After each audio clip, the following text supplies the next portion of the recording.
Hello, my name is Kirby K, and I'm going to solve for trigonometric function, logarithmic function, exponential function, and of course a problem involving maxima and minima.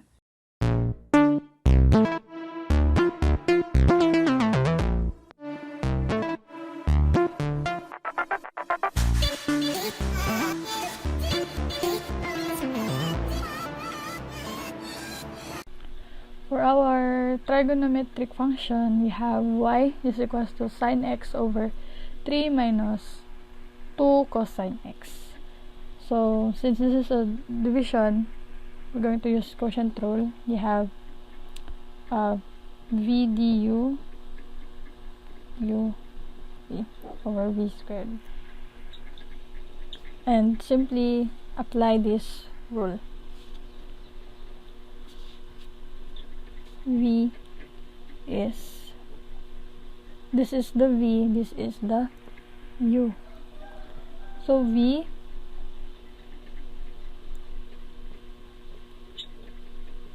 and the derivative of the u, derivative of sine x is cosine x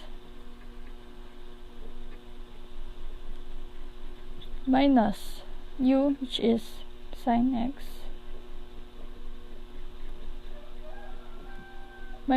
and the derivative of the v, which is simply 2 sine x all over the square of v.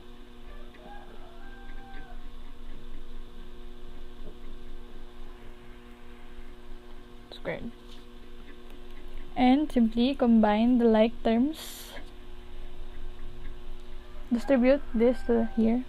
We have 3 cosine x minus cosine squared, since we already have a cosine here, cosine squared x minus combine 2 sine squared x all over, just copy the denominator, or we can distribute square to cosine. Okay. Next is factor out. We can factor out 2 in this 2 function, 2 trigo.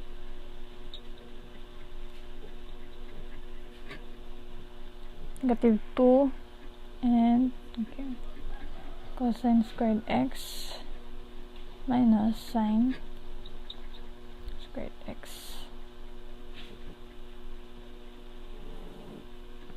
Still copy the denominator.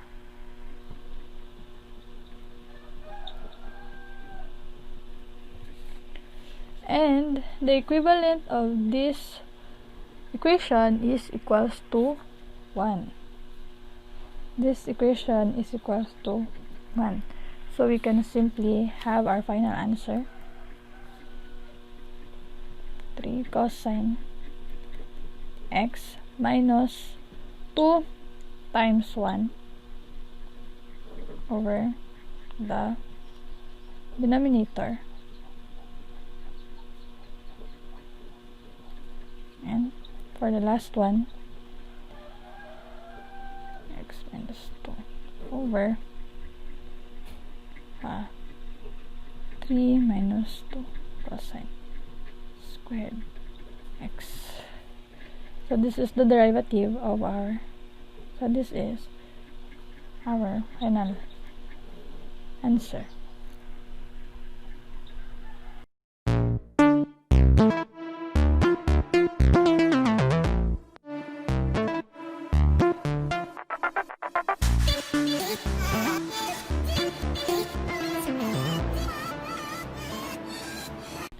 Next is for logarithmic function. We have here a problem. So we're going to solve for its derivative. For derivative, we're going to apply power rule for this, and we're going to have x And since power rule, we have negative 1. It's for power rule. And then solve for the derivative. Bring down the negative 1, the exponent, multiplied by the base, which is the exponent was subtracted by the value of the exponent. So negative 1 minus negative 1 is negative 2. Another multiplied by the derivative of the base, x, derivative of the base. Next, simply solve for this. So we have negative 1 over squared x times the derivative of this logarithmic function is 1 over x. So for our final answer, we have negative 1 over x squared x. That is our final answer for logarithmic. This one.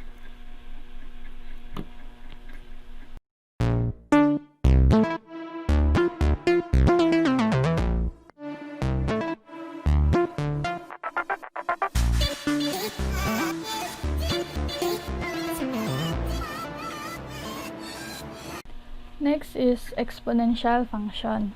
We have this equation 4 raised to the power of 3x to the power of 2. So to solve for this for its derivative, we're going to use chain rule involving exponential function or exponential differentiation. For chain rule, the first step is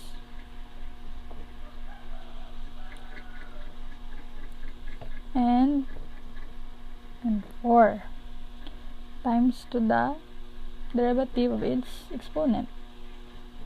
Its exponent is this, derivative of its exponent. Next is simply copy and 4 times the derivative of this equation is simply 6x.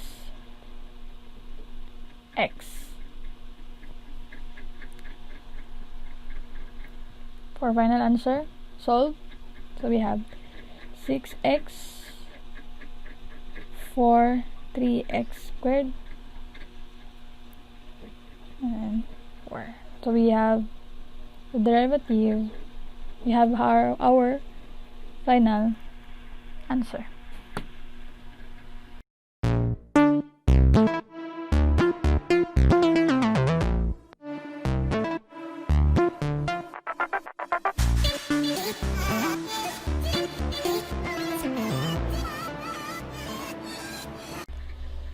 A problem involving maxima and minima. We have problem. A square sheet of cardboard with each side 10 centimeters is to use to make an open top box by cutting a small square of cardboard from each corners. What is the length to make a largest box out of it? We're going to find the length of a largest box. So we are first going to find the largest volume of the maximum volume to find its length. For the formula for volume, we have V is equals to S cubed. For this problem, we have a 10 centimeter length of a box, but we are going to subtract 2x from it. So we have 10x minus 2x.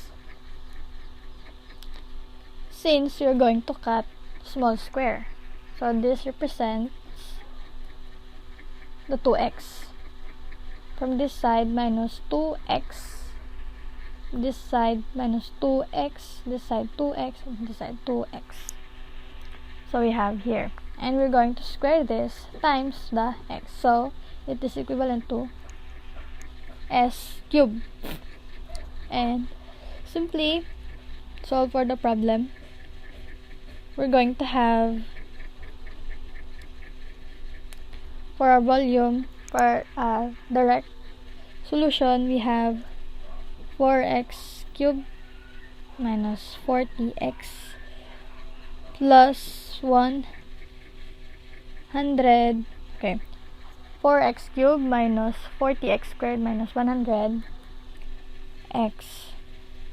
So next step is derive this formula.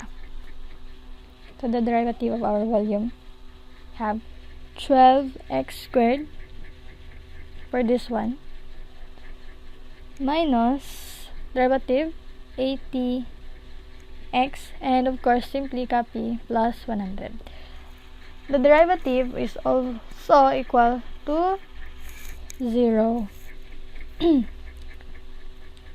Okay, next is to factor out this two, or extract this equation. So we can now have okay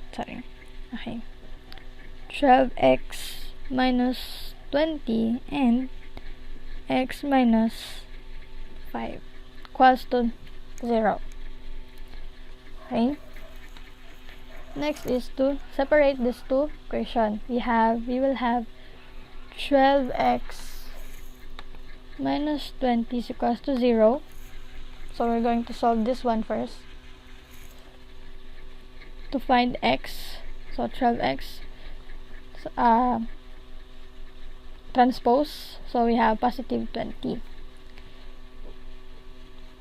To evaluate 12, so x is equals to 20 over 12 or 5 over 3. That is our first value for our first x. Then we will also try this one. So x is minus 5 is equals to 0. So simply transpose, so it will become positive 5. Next is we have two values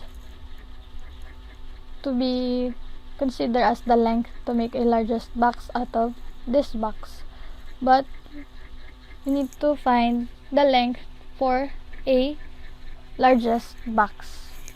So we are going to solve this. We're going to substitute these values to the volume, so we can determine the largest box and also the length of the length of the largest box. So for volume, this formula. For volume, we have 10x minus 2x squared times x. So first value is, we're going to use this one for our first solution. 5. Okay. X is equals to 5. So simply 10 minus 5 times 2 is 10 squared times 5. 10 minus 10 is 0 squared. So 0 times 0 is 0. So 0 times 5 is automatic 0. So this is not a valid answer since the result is 0. So we're going to try this. X is equals to 5 over 3 or 5/3 for next volume. Okay, next volume. X is equals to 5 over 3. 10 minus 2x squared x. 10 minus 2, 5 over 3. Okay. 5 over 3. Okay, yun na. Next is solve. So let's simplify automatically. So we have 20 over 3. squared times 5 over 3. Next is, we're going to automatically solve. For this, we have 2000 over 27. Or, since it's a fraction, we're going to solve for a whole number. We have 74.08 or 07. So, since we have a final value, which is 74.07 for our volume, we will consider this as the maximum value of the volume, maximum volume.